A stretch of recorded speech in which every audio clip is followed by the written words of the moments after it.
We're taking a live look over AutoZone Park in downtown Memphis. But it's not a great day for baseball. You're going to want to grab the umbrella as you head out the door. We are expecting rain today. Thanks for joining us. I'm Winnie Wright. It's 4:30 and Fox 13 is live on this Thursday morning. Last time I was standing in this spot, Bold Team LLC was nothing more than a concrete slab. Wednesday, we got to go inside and see the culmination and cultivation of 2 years worth of planning. Merle, just seconds ago, a woman pulled up beside us in the road right here as we were getting ready for this live shot, and she identified herself as the victim's mother. Now, if you look back over here, I'll show you. Miss Barnes just pointed it out for me. She said her son, Donnie, lived in this apartment right here. That second air conditioning unit with the chairs and the red door. Breaking news just coming into the Fox 13 newsroom about an hour ago. President Vladimir Putin says Russia will follow in the United States' footsteps and withdrawal from the nuclear pact within 6 months. Well, and Brittany, we've got some good news this hour for those that have to drive through the South Haven area, maybe to get to work, and that's that accident on 55 northbound at Church Road is clear. But for anybody who might have to take 40 as part of their morning commute, I hate to break it to you, but it's not a good day to be on I-40. We've got an accident 40 westbound at Smith Avenue that just showed up in our traffic center. Also, still keeping an eye on this accident 40 eastbound right at 240.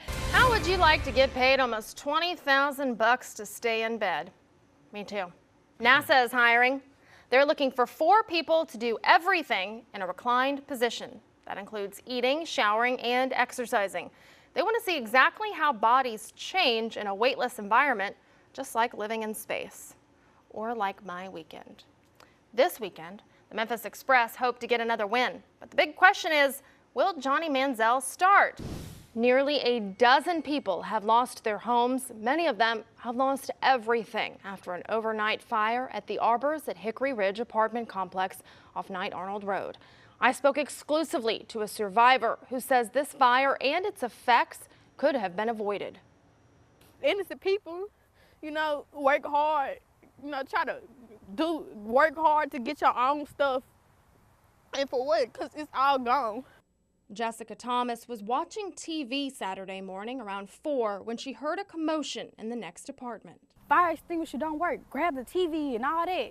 So it just made me go look outside. So I come out my apartment door and I see fire. Child.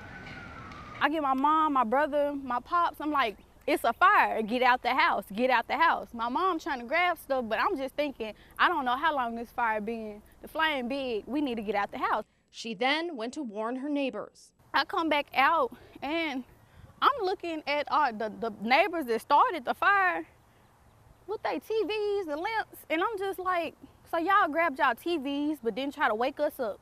Management tells us they were grilling on the patio. MFD says the fire started right behind me in building 12 on the 2nd floor, and you can see that the barbecue grill they say is to blame is still sitting there on that patio. They say the fire moved towards the back of the building, and on the other side of building 12 right now as we speak, MFD crews are putting out embers that are still active at this time. Thomas says MFD had a hard time getting to water, giving the fire time to grow. The apartments had the water pressure off, so they had to go all the way on Knight Arnold just to get the water. I asked Tamika Parker with parent company Pack Housing Group why the water pressure would be cut off. Water pressure wouldn't be turned down. If we have a leak or something like that, this is when we call a plumber. They would have to turn the water off in order to fix the leak. So, that would pretty much be the only time that we would turn the water off or something like that. The Thomases lost everything, escaping with nothing but their car keys and the clothes on their backs. They're working with the Red Cross on next steps. That stuff can be replaced, but their lives can't. I got one mom. So what happened to her? That would have tore me apart.